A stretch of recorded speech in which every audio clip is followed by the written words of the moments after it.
Hey, what's up, folks? It's Juno here. Um, so, talk I've been meaning to give for a while. I know I promised a slightly different talk about systems of control. That video's coming. But I'm enjoying my base logic, right? I'm enjoying my base logic quite a lot. So, I wanna discuss that for a minute. So, I was in the bath the other day. Most of my thinking goes on in water. Like, out of water, I don't really think very much. I'm mostly on autopilot. But once I get into water, I usually get some good thinking done. That's why I like to surf and stuff like that. Just sit on the board for a while. On my own. Yeah, good stuff. So, the things I'm thinking about today. Problem sets, alright? Now, I'm not a mathematician. Let me get that right away. I don't even use arithmetic in my day-to-day life, really. I think about it, sometimes I dream about it, and I'll wake up and be really frustrated at myself about how bad my arithmetic and my mathematics generally is. But I don't, it's not present in my life. However, I was thinking about these problem sets, and I thought, what is it? What is it to solve a problem in the context of the world? What is it when you solve a problem? You could take a small problem like a social disagreement or arranging there's a party going on you haven't arranged, you need to arrange it. That's a problem you're solving. Or bigger things, obviously, like world peace or some other bullshit. And my my thinking about this analytics of problem solving was to distill it down to some form of system.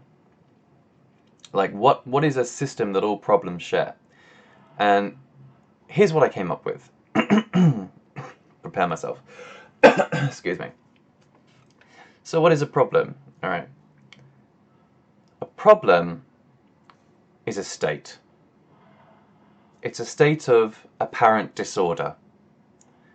A solution is another state. A state of apparent order.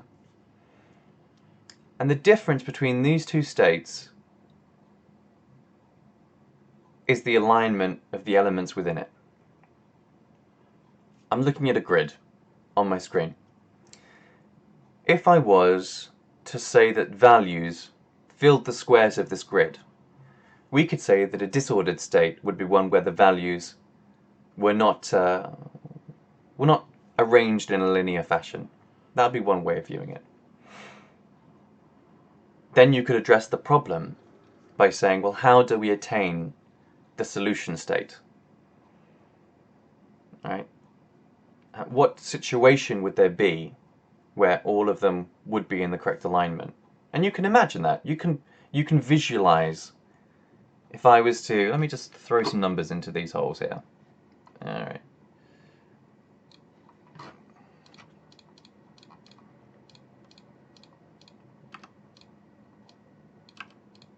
All right, so I'm just randomly, not actually randomly, totally in order, putting these down, right?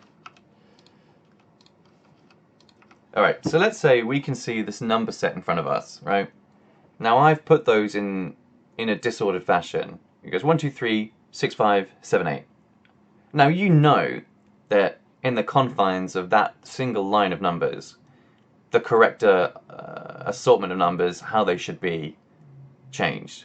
You can already visualize the solution state for this individual problem. You know what it is. Now in this case, it's a simple change. You want to swap the 5 and the 6. Now let me say that's possible, but there's two ways of doing it. At least two ways of doing it. The first one is to physically move block 5 and 6 and exchange them. The second solution is to actually decrease block 6 by 1 and increase block 5 by 1 as well. Okay, so in that situation, you would then have it still read 1, 2, 3, 4, 5, 6, 7, 8. Though you didn't move the blocks, you simply changed their properties. So I propose to you that there are two methodologies, at least, for reaching the solution state. Now, what I find interesting about this is that we may run into problems every day that are a certain situation, and we may have the influence to be able to change that situation. And the two methods we could do that is by physically changing the individual parts ourselves, or by making an arrangement of parts that is different in which they now synchronize with one another correctly. I have a tangential thought about this, and I haven't prepared this, but I'm going to go ahead and try and explore it anyway. So bear with me 1 second. Or maybe I did prepare it slightly. I considered this before I went into it.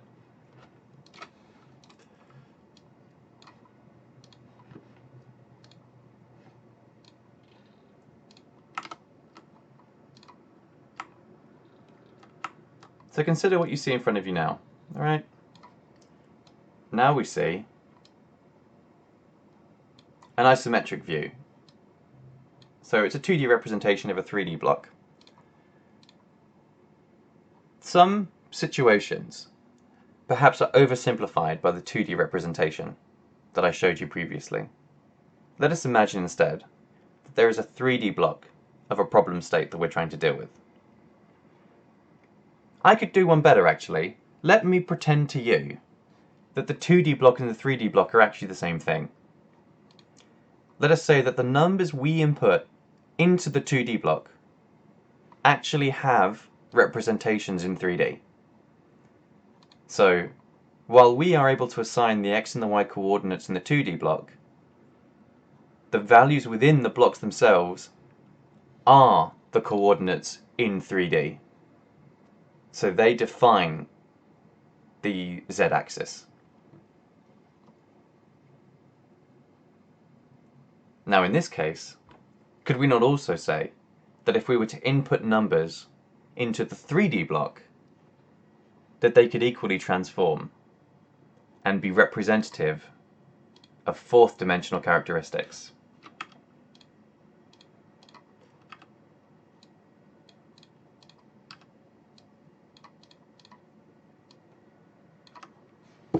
Alright, so in this example, let's say that our objective from the problem state to the solution state actually wasn't to find a steadily ascending sequence of numbers from 1, 2, 3, 4, 5, 6. Let's say it was to achieve a steady state. So we just want a flat 1 in every box.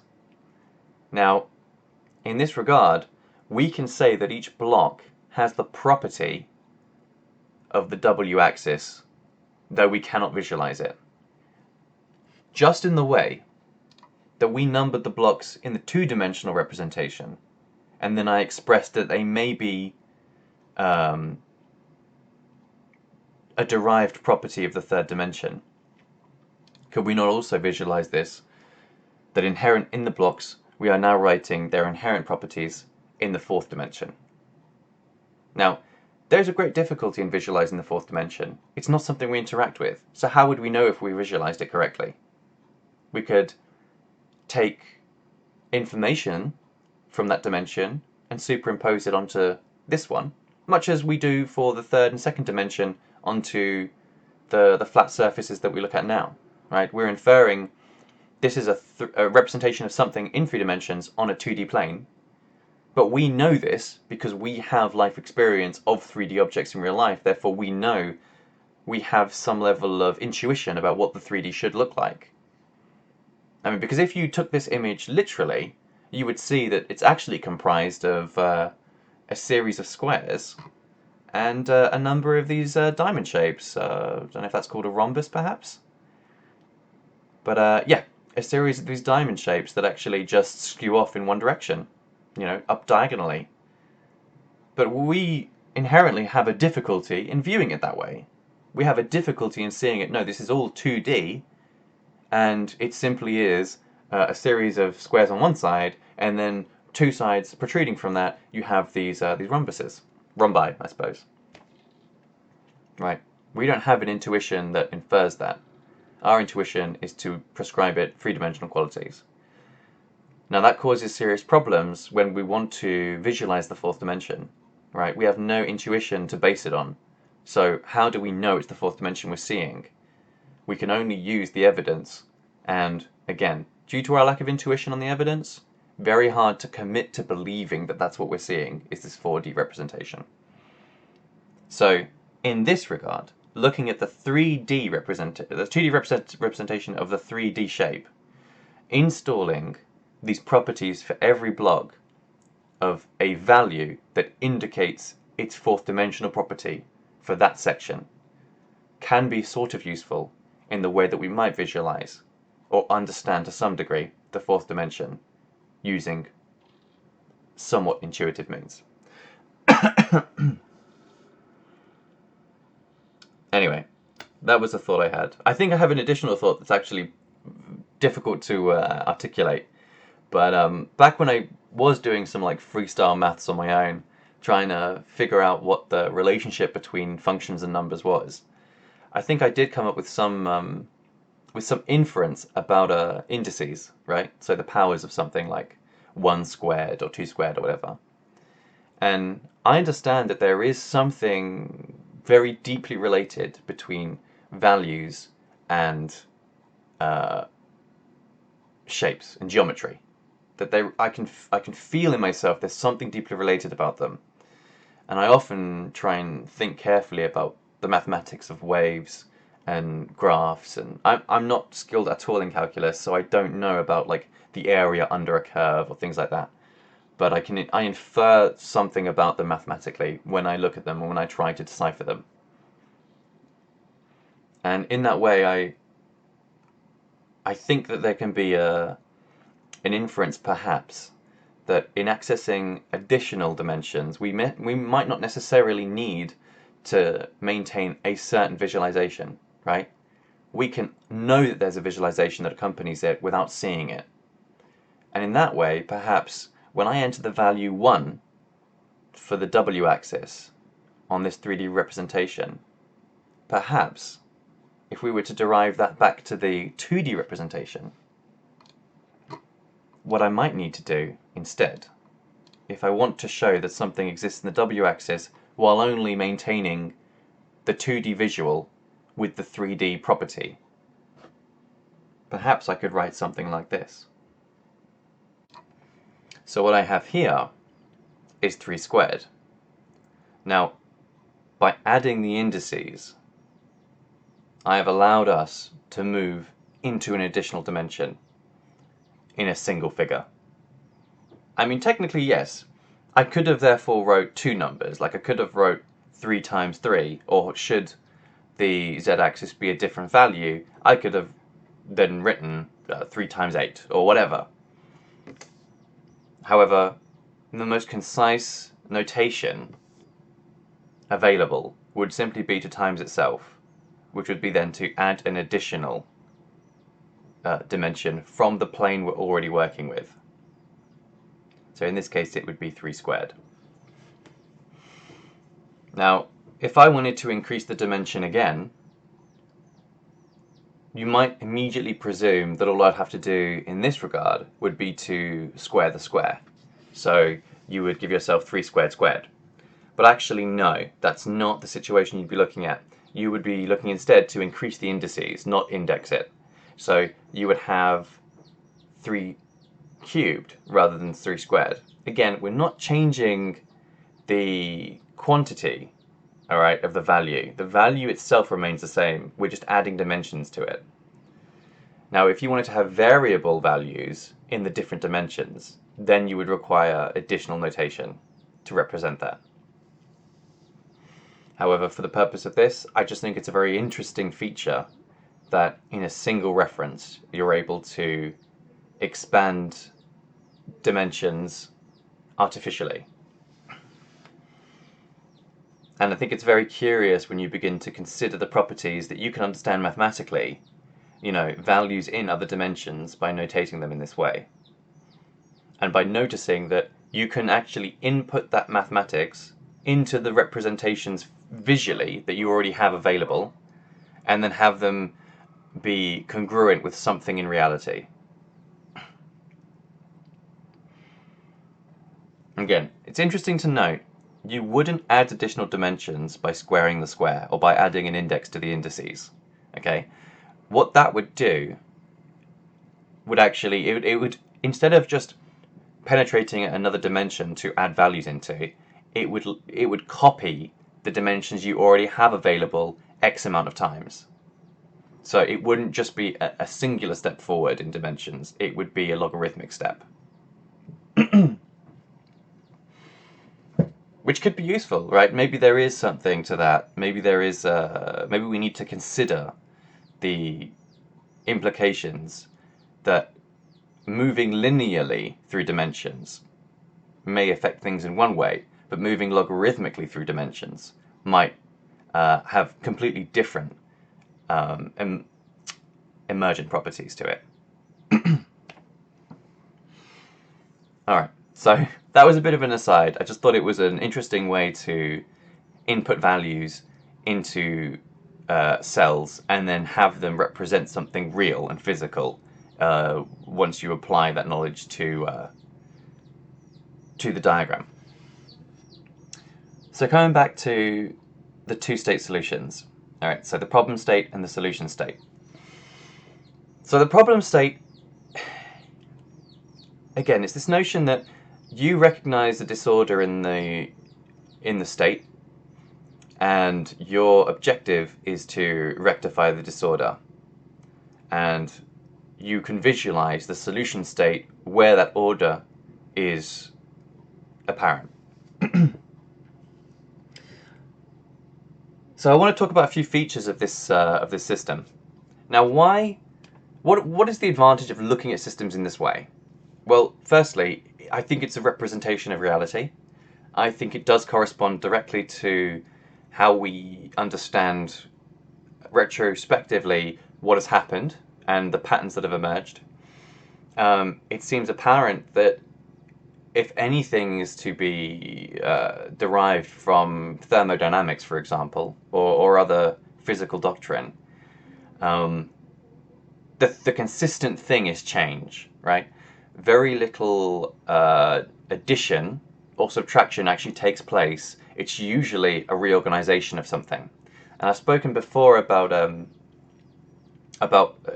my action time video about how reorganizing situations to take advantage of like a prime time, like a time frame that in which is a culmination of other things where the most volatile and important elements are available, and that you have to act within that time, and the investments made outside of it are a lot less valuable than actually what happens inside of it. In terms of outcomes, I think we can view the problem state solution state example or format in a similar way. So what we want to do is we want to be able to arrange the problem state into the solution state, and the first step is to visualize it, and the second step is to actually come to a conclusion about how we can adjust the various pieces inside to reach the state that we desire. And I already mentioned that there was two obvious ways you could do it immediately, which was to change the values of the cells or to reorganize the cells. And I think this speaks to essentially two almost personality types. All right. And I look at this as being the expert and the socialite. Okay. Now, in my opinion, everyone has some ability to adjust the cell values, even if they're just their own cells, right? They're not you could take a problem state and you could say the problem state has different areas, like on the left, in the left bottom hand corner, this is the area that you affect. In the top right hand corner, this is the area affected by time. In the top left hand corner, this is the area affected by other people's objectives. Like, that's just an example. You could break it down in a lot of different ways. But what I'm saying is, in people who are the like expert type, you will find that they can adjust the values in their own cells by a large margin, but they have very little influence over the other cells in the matrix. And I say there's a socialite type who maybe cannot make large adjustments in the values of the cells. Like, that's not something they're capable of doing. However, what they are able of doing is they have a much greater reach across the matrix to make reorganizational moves through their influence. So they can persuade other people, they can reason with others, they can even manipulate people so that they can reach a solution state that way. And as I already showed you, because you're able to utilize these two methods, one changing values, one reorganizing the structure, both can, in a way, lead to solution states. However, there are some mutually exclusive solution states that require an either-or approach. That would be if you needed to make an order where the value didn't yet exist. Okay, so the value on the board didn't yet exist. Reorganizing wouldn't give you the solution state in that instance. The other issue is that if you're the expert type and you can only change the value of your own cells and you can't reach the cells affected by others, then you're never going to be able to reorganize effectively to reach the solution state that you need. Now, I would argue, out of the two types of personality, the socialite has an advantage over the expert, because the socialite, being able to reorganize a much greater percentage of the board, will actually have available to them more solution states than the expert will. So mathematically, the expert can only solve X amount of available problem states into solution states. However, the socialite should be able to do that to a wider degree. I'm not saying you don't need experts, right? There are some solution states that cannot be reached without them. However, that is not the majority. The majority simply require reorganization to reach a solution state. As long as, all right, as long as the values already exist on the board. So in a way, there's less impossibilities when you're an expert, but you've got a lot less chance of reaching the perfect outcome. Whereas, as the socialite, the possibilities are much higher that you'll reach a good outcome, you'll reach the solution state. However, there are more of those ones that you can't reach are simply impossible for you to get to. And why do I bring possibility into this? We look at the board as it being a static matrix. All right, it's an array of numbers, of cells with values. I've only filled in some of them here, but you can imagine it's an array of cells of values. If we were to say that those cells actually move and change on their own to a certain degree in pertaining to the dynamic organic world and environment that we live in some solutions, the expert can reach the solution state from the problem state if he waits for long enough. If he allows enough time to elapse that the blocks themselves, that the cells themselves change into their correct configuration. All right? You could look at this as kind of being an interpretation of luck. All right? If you get lucky, the cells will move themselves enough, and then you will move yours in accordance. This also applies to the socialite. They can also wait for the cells to move. However, the cells moving is their primary skill. That's what they're good at doing. That's where their strength lies.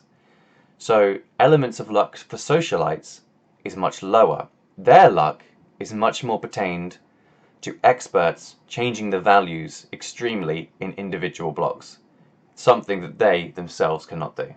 And that is a much less likely event because, as I've already explained, it is more beneficial to be a socialite than to be an expert because of the amount of positive outcomes and solution states you can acquire through that methodology. Okay, I know I've talked about a few different subjects, and I've definitely gone on some tangents just based on my own interest, things that I find interesting. However, I hope I've made a kind of interesting theoretical presentation for you. And I would say, I made the example here on the 2D plane to show you simply how it operates. However, there's no need to restrict yourself to that. You could easily transcribe this the problem state solution state model that I've used on a square. You could put it into a cube, or you could put it into a hypercube or whatever. Like, the amount of factors involved in the state itself could be manifold. I'm not restricting it to simply that square matrix. All right, it could be a cube of factors. It could be factors within factors, right? You could find like one square represents personal motivation, but then when you open that square, you then find in it a number of internal factors to it, like personal motivation driven by, you know, mating opportunities or financial success, or loads of different things that affect it. So if you wanted to like genuinely apply the problem state solution state model to your own life and try to make, or to any problem or some work endeavor, something occupational, you may need to calibrate for the complexity of the problem state you're dealing with. And yeah, that's just a word of warning before you try and apply this model to any actual examples. Just be considerate of the fact that you need to define the dimensions you're working with first. And if it's a complex problem, respect the fact that it's complex and add additional dimensionality to it. All right. Well, again, I've talked for long enough. I hope you enjoyed what I said. Give me some feedback, guys. Like, come on, let me know what's going on. If I'm talking rubbish, let me know. If I'm having some interesting ideas, give me some encouragement. I'm only human. All right, well, fucking base, man. See you later. Hey, what's up, folks? I just had some closing thoughts about the problem state solution state model video that I was doing. And this was just as I was editing it, I realized, well, very little editing, just splicing together a couple of recordings I made. One thing I thought was quite important to manifest in the video is that in our lives, right, in the environment, we don't always know the value of the blocks. We can infer the value, but we don't ever really know, and there are some blocks we're not even aware of. So reaching solution states has a number of difficulties inherent in it. We can change that to some degree. Like, we can find out things about which we do not know so that we fill the blocks with values.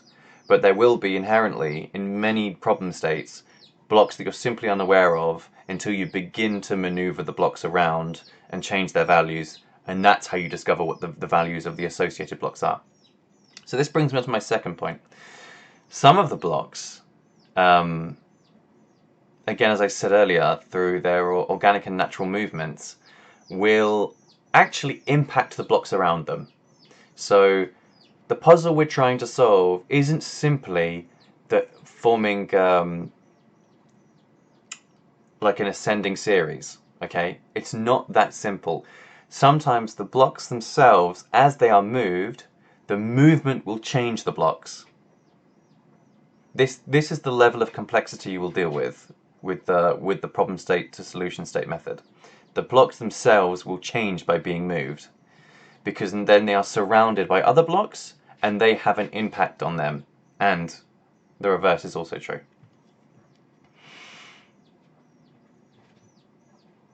Okay, the last point I wanted to make was that in the example of the expert versus the socialite, the reason that the expert has less available solutions, but also less impossible states, is because he's able to change the value of the block dramatically.